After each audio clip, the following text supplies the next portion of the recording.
Welcome to Jake and Trev Review Everything Live. I'm Jake. And I'm Trev.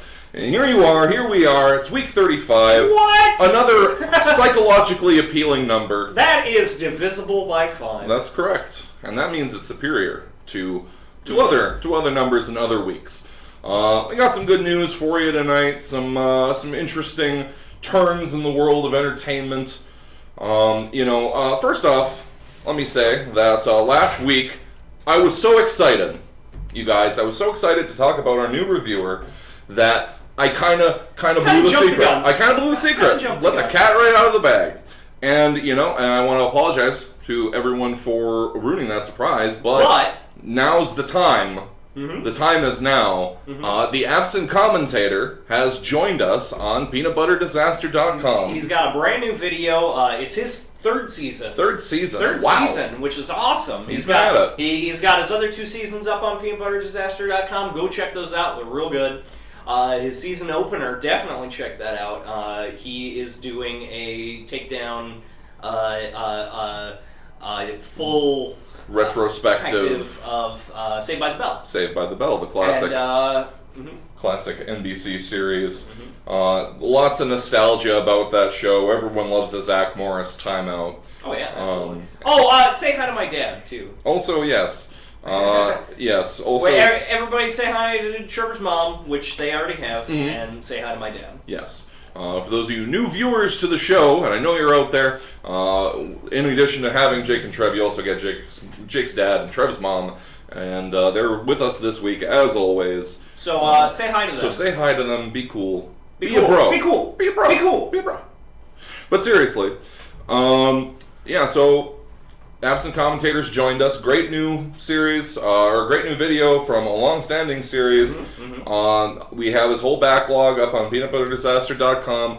Lots of, kind of weird stuff. A lot of stuff that I wouldn't think to review. A lot of, old Disney movies. But he does it so well. He does. It's really good. It's really good. He's got good production quality. He's got his own personality, just like everybody else on peanutbutterdisaster.com. Right. He is a hoot. Yeah, I mean, much like with one of our other recent new producers, Dirtbag, when he said, "Hey, I got a metal show," I was like, "Yeah." And in this case, when the absent right. But when absent commentator is like, "Oh, I do reviews of these, and I do reviews of these, and I do reviews of these," I'm like, none of that seems like it. But I would do a review about that. But it's not about me.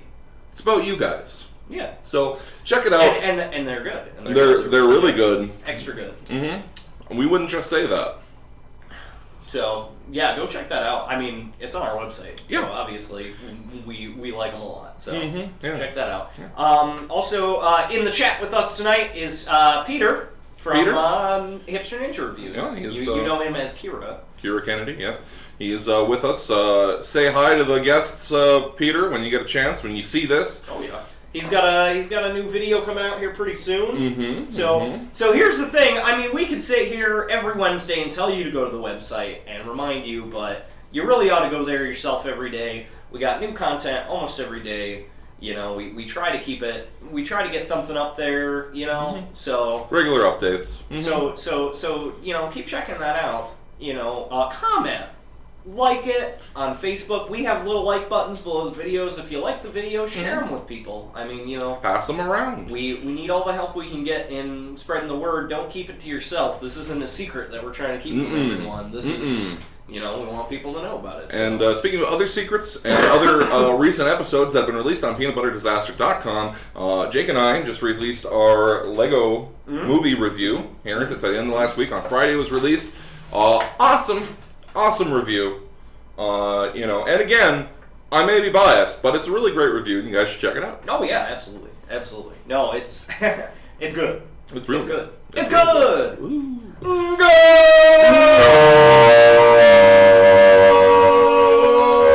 Okay, so it's that good. Let's take a look. What have we got in the news bag? No. What have we got in the news bag? Well, should we start with It's you know what? This week we usually compile our information. We get it from certain sources. We want to talk about it, discuss it, obviously, put our own spin on it. But You all right? Still got a little bit of a cough. Ooh, watch it. Just got over being sick, everybody. Don't cough my way. There it is. Okay, so we put everything on tabs on the browser. We kind of flip through that while we're talking to you. Let's just do it in tab order. In tab order, wow. We're doing it in tab order. We're not gonna jump around. So speaking of jumping around, this is the quote. If you wanna introduce us to this, Trev, here's the quote. This is the quote, out of context. Listen to this quote, and I want you to kind of digest it a little bit, see how you feel. Bring it up in the comments. A little bit, see how it tastes. Yeah, let us know. Quote, just think of paying 99 cents just to get Mario to jump a little higher. Ugh. That's worth 99 cents, right? I mean, I couldn't imagine that the game could possibly be broken if suddenly people could make characters jump higher than they're supposed to be able to, or have powers that they're not supposed to be able to. Okay, we've talked about this before. We don't really review a whole lot of video games. I mean, we have our Try to Play series. We both love video games. We're a little late to the party. We're both kind of broke, so it's hard to get new games and stuff. But we do watch a lot of video game reviews. We try video game commentators. We try to steep ourselves in the gaming world when we can't indulge physically ourselves. Yeah. We are living vicariously through the behind-the-scenes news of video games. One reviewer in particular we probably talked about before is Jimquisition. Jim Sterling, he is on the escapistmagazine.com. Escapistmagazine.com, check that out. He is really good. He's a little goofy. He's a little explicit sometimes, but he gets to the point, and he does a lot of reviews about like free-to-play games, like in-app purchases, that kind of stuff. It's all pretty sick. Yeah, I mean, here's the thing. It's pretty messed up. If you don't have an iPhone or an iPod or an iPad or an Android equivalent device, you may not realize what direction there's a lot of development in video games right now. I don't know, because it's very similar to Facebook games. You've probably there's a good chance you probably played like Farmville, or Candy Crush, or. But basically, the premise is: here's a game. We'll let you play it for free, but there'll be big paywalls in a lot of features that if you want to have this and you want to enjoy this, you have to pay some fees. Jim Sterling, cleverly, I'm sure he wasn't the very first person to think of this, but he refers to these games as fee to pay. Fee to pay. And that's the thing. Let's see. Cyrus McCarter says, "Oh, microtransactions. It's happening, guys. Until people stop paying for it, it's here to stay." Well, you are correct, sir. It's true, but it's. Oh, how do you equate this? If you're not into video games, like you were saying, it's. Oh God. Okay, imagine watching Taken. Watching Taken. Okay, you guys know the Liam Neeson vehicle. Imagine watching Taken. And you're watching it, and he's tied up to the pipes, right? And he's about to be done in by these henchmen. And then, like, a little thing pops up and says, "Would you like to see Brian take these guys out with a super crazy backwards whirlwind kick? 99 cents." No? Well, then he's going to do it in a boring, stupid way that's not going to be very interesting. He's just going to punch dudes. He's just going to give them punches. I've dispatched the enemies. Now I must save my family. So, I mean, that's what it is. You're not getting a full game. They're basically trying to sell they're instead of getting the whole delicious game cake, they are selling you the parts of the cake that have no frosting or edging. Would you like frosting on that? 99 cents. Would you like chocolate flakes, crumbled over the entirety of your cake? And I mean, some games are like, here's the pan the cake goes on. If you pay us, we'll put a cake there. Right. Like, there are some that are that extreme. Right. But yeah. Pay to win is also another thing. What they're talking about specifically with Mario jumping higher, that's pay to win.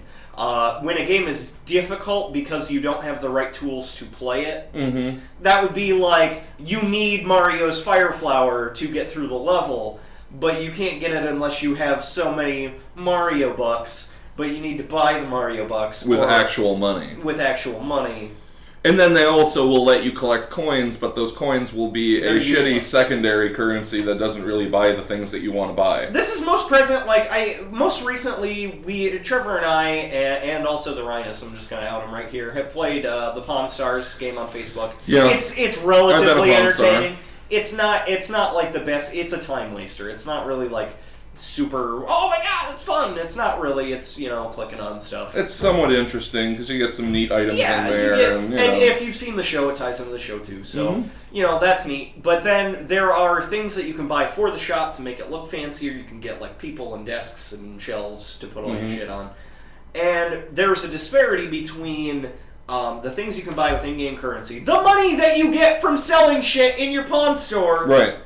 And the other stuff that's like, oh, you can't buy this with the money, you have to buy it with candies.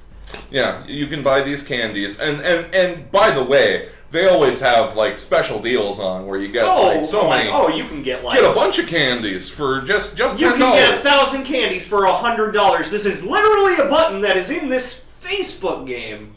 $100 of real money. Real money, that's actual currency. United States dollars. To get 100 pieces of a digital currency that basically plays the game for you and basically makes it so. I bought everything, now what do I do? Nothing. You don't do anything. You won. You paid your way to win the game. Pay to win. Pay to win.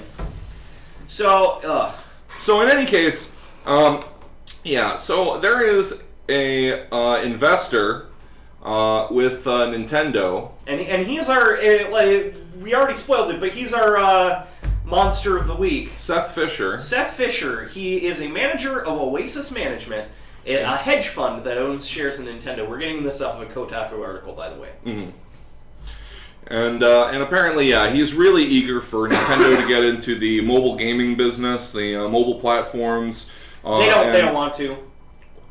Fucking God bless them. Yeah, it's a double-edged sword. Also, another thing in the video game industry, Nintendo is notoriously tight-knit. Even in the days of the NES, it was almost impossible to get something on the NES. That's actually how we got EA. Mm-hmm.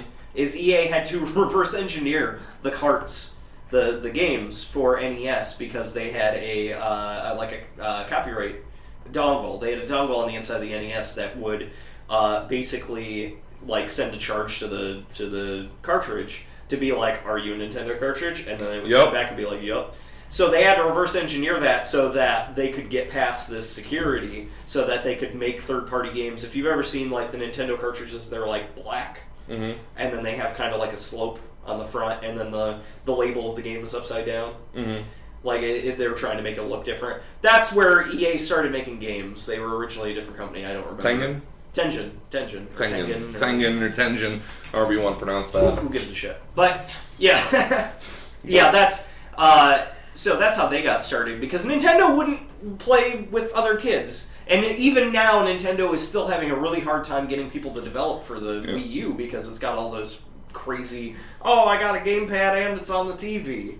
And somebody else got to use the Wiimote because apparently you can only play the Wii U with two people.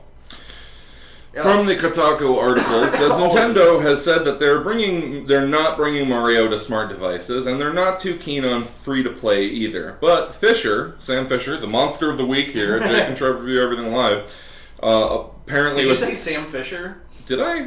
Is it Splinter Cell? Splinter Cell. Seth Fisher. He can be the monster of the week, too. Yeah, sure. No, but Seth Fisher Fifth Echelon? Nintendo has said that they're not bringing Mario to smart devices, and they're not too keen on free-to-play either. But Fisher, $ dancing in his eyeballs, desperately wants Nintendo games on smartphones, tablets, and wherever else they can make a buck. Yeah. Quote from Seth Fisher: "The same people who spent hours playing Super Mario, Donkey Kong, and Legend of Zelda as children are now a demographic whose engagement on the smartphone is valued by the market at well over $100 billion." We gotta get in there. Well, it's the Wild West. We gotta stake our claim and get that going. No, I mean, I hate to be sitting here flag waving for Nintendo and acting like they're the only company with integrity left, but on the other hand, they don't want this. I think they realize what a pile of shit the whole free-to-play fucking model is, and how it's just bilking. Well, no, I think part of it is they don't have the control over the hardware. I think that's mostly what it is. As a side effect, they look better for not wanting to barf up Mario all over the handheld devices. Oh my god. Well, handheld devices. That'd be great. You could download it for like $4.99 or even free. Yeah, like a Mario free game on your fucking smart device. Oh, you ran out of lives. You gotta wait 24 hours to play a game again, or you could give us some money. This could be our future. Oh, no. All right, we're done with this. What do you guys think about app games? Have you ever gotten sucked into buying anything for like a thing? Now, here's the flip side, and I'm sure I've said this on the live show before, and I'm sure I've said that on the live show before. Mm-hmm. But there are games that are like independent, like Kingdom of Loathing, which is a browser game, or there's another one, Elements, the free online card game. Those were independently developed. Those are developers that they're not under a studio, they're not releasing it to make a buck, but they have like extra features like, oh, if you donate like $5 or $10, we'll give you something that doesn't break the game. It's fun to have. You can show your friends and be like, I got this card or item or whatever for donating. I wanted to give Mario a funny hat. Yeah, whatever. But, it's something that you're giving back to the developers that, it's a small development team that has made this game for free. And, that's cool. That's fine. I'm not saying anything against that. These things have their place, and one of the biggest places that they have that's best is among indie developers. But when you start getting the big boys trying to dip into this pool, that's when it really becomes problematic. Yeah. And then they're like, oh, we can do this all the time. Square Enix. Oh. I don't even want to get into that. Yeah, they made a mobile game that was basically like, buy, 8-bit skins off of us for $1 million. Mm-hmm. If you want all the skins from all the Final Fantasy games, that'll cost you more than all the Final Fantasy games cost to get on eBay right now. Yeah. Well, you want to have one of your guys kind of look like Sabin from. Wasn't it random too? Like you just had to keep, like it was kind of like a blind bag deal. Yeah. Well, the worst. Ugh. Let's see. Cyrus McCarter says, I'm fine with it as long as items and power-ups are available through good old-fashioned hardware. Well, and that's most of, like on Pawn Stars, there are things you can't get unless you actually pay money, but they're really just like Flash. You can still play the game. Right. So, it's kind of like the hats in Team Fortress. You don't need hats. Mm-hmm. In fact, that's pretty much the whole joke. You don't need hats. You don't need hats, but... Oh, Delic writes, Nintendo has said that they will be making mobile games, though. They just haven't said what kind of games. They're not going to use Mario. They're not going to use any of their properties. Zelda. I doubt they'd even use, like, Kid Icarus. They might grab something, from the Wayback Machine, like, Gumshoe or something, like Excite Bike. Like, maybe they'll make that for a mobile system, but they're not going to use Mario. No. And maybe even like a Sega thing, where it's like, well, we pretty much own Sega at this point, so let's put out fucking, Rocket Knight for the iOS and Android. Jamie Gonzalo writes, they are the worst. I have wasted so much time on Farmville. Mm-hmm. Mm-hmm. Yeah, I wish I could feel... Oh my God. Sorry, Scarter writes, do you think Nintendo will go the way of Sega and become just a developer? When we were talking about this topic before the show, I was like, do you think Nintendo wakes up in a cold sweat at night after having a nightmare where it's like, Nintendo, all of your hardware has failed. And now you have to develop software for everyone else's hardware. Oh, it's all just a dream. Just a dream. Oh, man. Yeah, probably. Probably exactly what happens to them every night. Like you're gonna end up just like Sega. Oh man, that's kind of related when I prize winning chicken. Oh yeah. Apparently my dad knows about Jamie's Farmvilling. Isn't that mobile media? Mm-hmm. Or Facebook media? Oh, that's great. I love mobile media. Okay, let's see what else is in the news bag. Oh no! Guys, I hate to say it, I feel like we just got a series of down notes for you guys for the most part tonight. Okay, so Yeah, actually, we really do have just a series of sorry, down notes. guys. This is Empire Strikes Back for you guys. No. Variety reports Jack Black's Goosebumps set for March 23rd, 2016 launch. Now, I know what you're thinking. Surely this is just the name of something and it's not going to be in any way tied to the Goosebump books.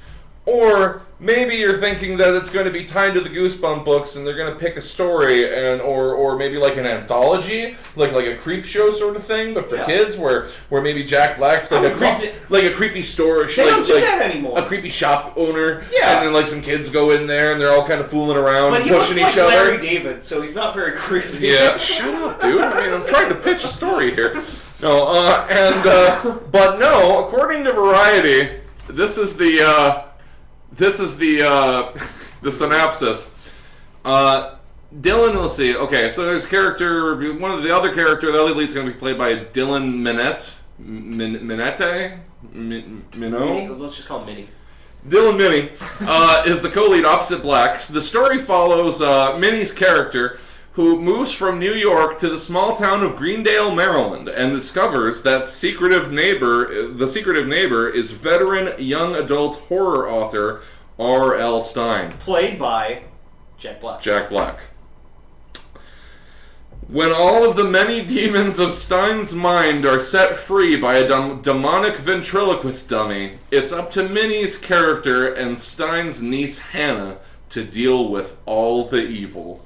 Oh god, it's just okay. Can I point something out? Are we there, like where we can fictionalize an author like this within the story? Like, you know, if someone wanted to go back and have a story about he's Stephen King. Yeah. R.L. Stine is no Stephen King. He's like the kid Stephen King, like 20 years ago. No, and that's my other point. It is This movie is coming out in 2016. This gives you a clear idea of when the Goosebumps books were. I remember the last batch of them before they got rebooted. I think there was where it was oh, this is the new series. It's just the old books with new covers or whatever. That was probably 2001, 2002. Mm-hmm. This book series was popular with me maybe in 1996. Man. That was 20 years ago. Anybody who is old enough has to be at least probably in their late 20s to early 30s. And you're making a kids movie based on this. And it's not something that's stuck in the public consciousness. It's not like Transformers. Transformers always made toys. Right. There are always Transformers toys. So when Transformers movie came out, it was playing off the nostalgia of the cartoon and the toy brand and everything like that. Same with G.I. Joe. Right. Nobody gives a shit about Goosebumps anymore. It's irrelevant. It is, and the fact that like I said, I feel just off the top of my head, I came up with a better elevator pitch for a Goosebumps movie than Jack fucking Black apparently has. I don't know. Let's hear this elevator pitch. Okay. You got a pitch for me? I got a meeting. Oh, okay. Hold on. Am I Trevor Peterson or am I Jack Black in this elevator? You're Trevor Peterson. Okay. I want to hear your pitch. I already heard his pitch. Okay. So, alright, so there's Jack Black stars as the old-timey proprietor of this closing down magic and eccentric shop. Okay. You know, they got a bunch of weird old stuff in there, and some local troublemaker kids go in there and start